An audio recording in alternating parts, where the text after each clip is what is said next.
Sometime around 1740, the Cheyenne Nation migrated onto the plains along the Missouri River in South Dakota.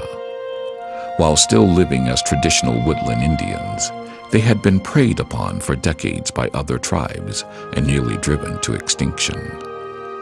That changed with the Great Horse Dispersal at the beginning of the century.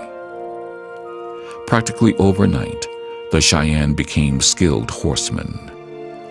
Now capable of handling their former enemies, the Sioux and Crow, they became formidable fighters. At the same time, they also became expert buffalo hunters. Adopting the Sioux teepee for living, the Cheyenne warrior hunter bands could now take their families with them when they needed to follow the buffalo. On the plains, the Cheyenne prospered and their numbers grew dramatically. Militarily, their strength also grew, first through an alliance with the Arapaho and later the Sioux. Together, they drove the Kiowa and the Crow out of the prized Black Hills of South Dakota.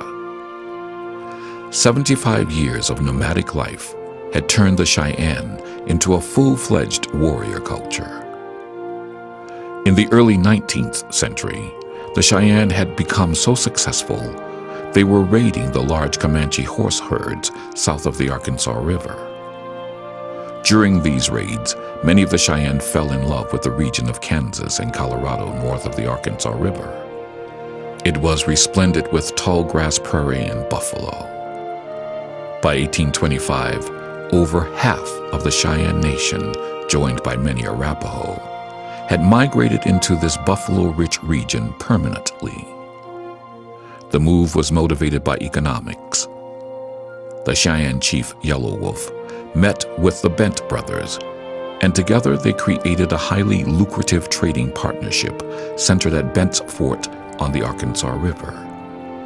For a time, all seemed well between the Southern Cheyenne and whites.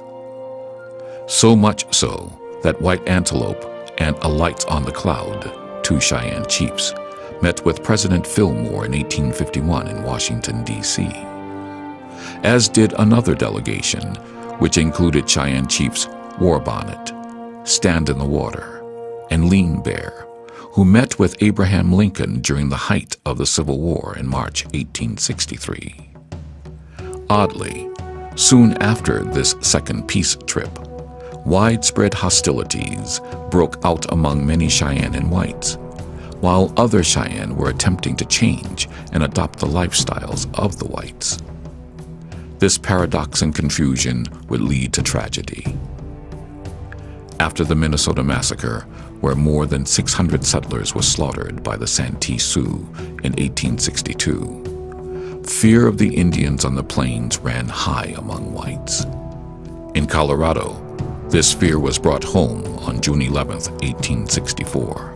June 9th, 10th, and 11th, there were Indian raids all around this area right here. On June 11th, at this site, the Hungate family was killed. Nathan Ward Hungate, 29 years old, Ellen, 25, and their two daughters, Laura and Florence. Laura not yet 3 and Florence not yet 5 months. They were killed here. Their bodies were then brought into Denver and displayed. They had been mutilated. Nathan was found about a mile or a mile and a half south of here along the creek, Running Creek, Box Elder Creek. These raids were done by Cheyenne, Kiowa, and Arapaho. Later, Arapaho were identified as the perpetrators of this killing, but it was always identified as a small number, maybe 4. But the evidence of the fire at the house in modern archaeology and the weapons found, there's evidence of 8 weapons that were used in a long siege here as they were burned out, shows that it had to be a large party, at least 20, maybe 60, and that they took the time to kill this family. Why did they do that? Probably because Nathan shot one of the Indians who was stealing stock, as there had been stock stolen all around this area on June 9th and 10th. And all of the reports of these Indians is that they were Arapaho, Kiowa, and Cheyenne. They were all armed, and there was no violence at all. The only violence was here. Violence occurs later in August on the Overland Trail, not far from Colorado and Nebraska, and 53 settlers are killed there. And that, along with the murder of the Hungate family, is what fueled the military expedition and the 3rd Volunteer Colorado Cavalry and Colonel John Shivington to attack Chief Black Kettle Cheyenne Village at Sand Creek on November 29, 1864. A month earlier, near Fort Larned, Kansas, the Cheyenne chief Lean Bear, just back from his meeting with Lincoln, was gunned down by troopers as he approached, showing the peace medal given to him by the president. Using this attack as an excuse, the Cheyenne Dog Soldiers made settlers in Kansas and eastern Colorado pay a heavy price. Indeed, this attack added fuel to the raids the Cheyenne had already begun at the same time. In June 1864, Colorado Territorial Governor John Evans issued a proclamation directing friendly Indians to appear at the various U.S. government forts. 2 months later, the Great Cheyenne Chief Black Kettle requested a meeting with the commander of Fort Lyon, Major Edward Wynkoop. Wynkoop was highly impressed with Black Kettle. He later wrote, "The chief sat, dignified, immovable, with a slight smile on his face." A bond of mutual trust was formed between the two men.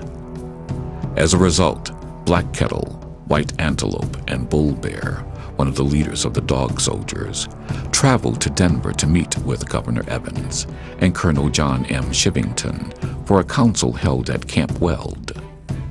Shivington, a former minister, was the military commander in Colorado Territory and nominal head of the 3rd Colorado Regiment, formed exclusively to hunt down Indians.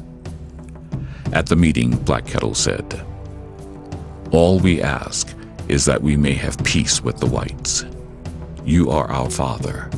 We've been traveling through a cloud. The sky has been dark ever since the war began."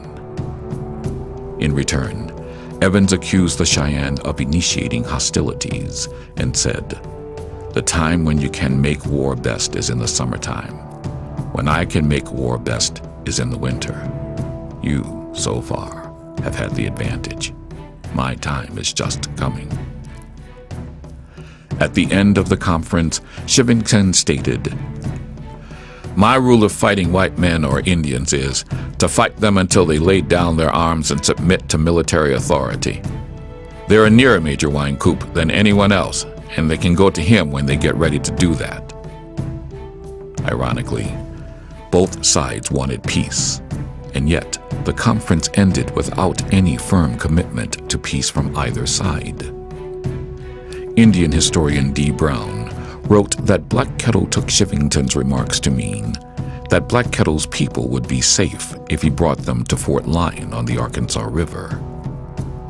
However, other historians dispute this claim, pointing out that when the Indians went back to Fort Lyon, they stopped at the cattle ranch owned by John Prowers and told him they could not make any treaty of peace with them, meaning Evans and Shivington. On November 9, 1864, Black Kettle and the Cheyenne began arriving at Fort Lyon. By this time, Wynkoop had been relieved of his command for being too soft on Indians, such as giving them food and supplies against orders. The new commander, Major Scott Anthony, directed Black Kettle and his band to camp 40 miles to the northeast on the Big Sandy, also known as Sand Creek. Meanwhile, Shivington had other plans. Colonel Shivington, who had been at the Camp Weld Council in Denver in September '64, learned at that meeting that the Indians that he had been hunting for and hoping to kill for several years were probably camped at the Fort Lyon area or on the Big Sandy Creek nearby. In mid-November, he left Denver with his troops, headed downriver down the Arkansas to Fort Lyon, which he reached on the night of November 28th. On November 28th, now in command of 700 troops armed with short-barreled carbines and pistols, and with 4 12-pound mountain howitzers, Shivington ordered his cavalry to march to Black Kettle's encampment. There were probably 115, 120 teepees here, with maybe 500 men, women, and children. Shivington approached from the south, approached the village. Some of the Indians actually went out to meet him. As a matter of fact, some of the first casualties of the fight here were 2 Colorado troopers who were shot down off of their horses. There was no mass charge through this village. Shivington had dismounted his men, and they actually walked through the village, allowing the Indians to escape up creek and a little bit more to the northwest up the creek. The soldiers walked through the village. When they got to the far end, they saw the Indians fleeing, and it was at that time that many of the officers lost control of their men. And the men, almost on an individual basis, started going after the fleeing Indians. They chased them up creek for several miles. As they ran, the Indians dug in at points all along the creek bed, dug themselves homemade rifle pits to make little defensive positions. The soldiers chased them throughout the rest of the day on the 29th. The battle lasted from dawn up until about 3 o'clock in the afternoon. So it was quite a long, drawn-out affair. There were quite a few casualties, more than we would think of. The soldiers took 76 casualties. That was about 25 killed and 51 wounded, which may not sound like a lot, but in the context of the Indian Wars, that was a heck of a fight. That was put Sand Creek up at the top of all the fights in the Indian Wars as per casualties. As for the Indians, that was pretty devastating to them also. They lost probably upwards of 150 killed. The things that distinguished Sand Creek here was afterwards, after the battle, the atrocities. Some of the men again lost control. They no doubt were angry. They had known what had happened through the rest of the summer with the Indian raiding, the massacre of the Hungate family in June outside of Denver, and the soldiers were taking vengeance. They had scalped and mutilated a lot of the Cheyenne bodies after the fight. I no doubt they saw this as a just vengeance and a great victory. For the Cheyennes, of course, they view the event as a massacre. Miraculously, Black Kettle survived, even while returning to save his wounded wife. However, Shivington's massacre at Sand Creek elevated the Cheyenne military societies, particularly the Dog Soldiers, into power. Americans back east were horrified by the Sand Creek Massacre. Lincoln removed Governor Evans, and 2 months after Sand Creek, Shivington was out of the service. Black Kettle's peace attempts had failed, and now the Cheyenne, Arapaho, and Sioux, enraged by Sand Creek, chose to make war to the knife. The massacres in Minnesota and Sand Creek inflamed passions on both sides, and for the next 26 years, there'd be a battle to the death for the Great Plains.